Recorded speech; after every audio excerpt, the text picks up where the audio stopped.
All right, class. So how do we apply KVL and KCL to solve circuits? Here is basically the process. We're going to need to usually label more than what's given. Pearson has been so kind as to do that for us. So if I was going to add some things, I'd probably want a voltage across this resistor and or a current across it. Let's start with that. So we're going to start with putting a voltage across, labeling a voltage across this resistor here, and then also naming a current across that resistor there. Then we're going to just start writing equations and until we have enough variables to solve for what we need. Now our goal in this case is to find out what this current is here. So let's start with a current law to get us closer to finding that I naught. So if we do a KCL, and I'm going to pick point B because that's the closest point. And I'm going to call it at node B.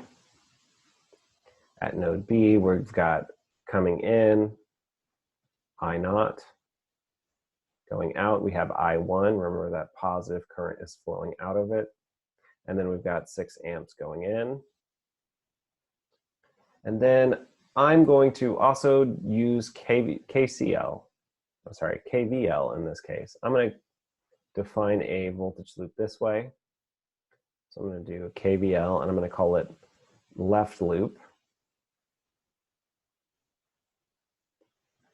I'm going to do a voltage law as we go across this one.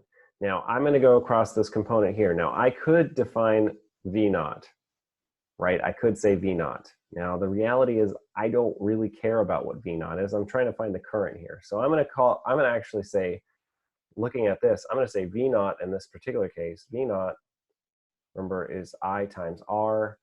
I don't know what I is, but I do know what our resistance is. So instead of dealing with voltage, I'm actually going to just write it in terms of current. I'm going to write my voltage in terms of current here. So I'm going to say 10 ohms times IO. And we're saying if current's going this way, then that's our voltage drop as well.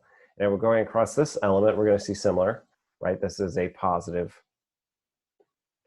current. We're going to assume positive voltage drop across that one. So that's going to be 50 I1.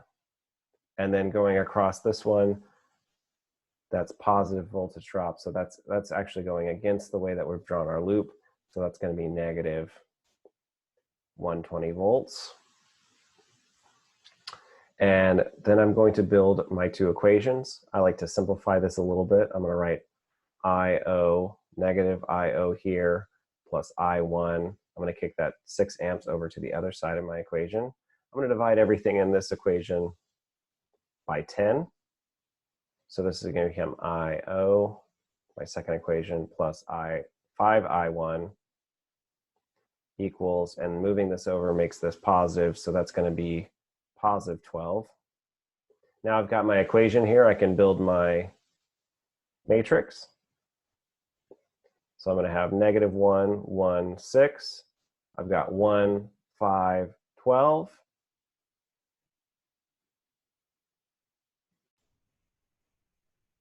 So there's our matrix. We want to find the reduced row echelon form of that matrix. And I'll write that over here. That matrix is going to simplify down to 1, 0, 1, 0, 1. And this is going to be negative 3, and this is going to be 3. Our first variable was I naught, so we know that I naught is negative 3 amps. We also know that our I1 is 3 amps. Now, that's not really what we're going for, so I'm not going to worry too much about that. But that's saying, hey, we've got negative 3 amps I0, and across this way, we've got 3 amps going this way, which kind of makes sense, which means at this joint A, at this joint B, we've got 6 amps coming in, we got 3 amps going this way, and 3 amps going that way. That's kind of our split as we go through this circuit. So what's our goal? How do we solve this? First, we did KCL at node B. We did KVL of our left loop. In those cases, we wrote our voltages in terms of our missing currents. That way we are actually minimizing the number of unknowns. We built our equations. We converted that equation into a augmented matrix. We can divide and simplify there to help us. And then I use my calculator to figure out what that reduced echelon form is. And that's basically the gist.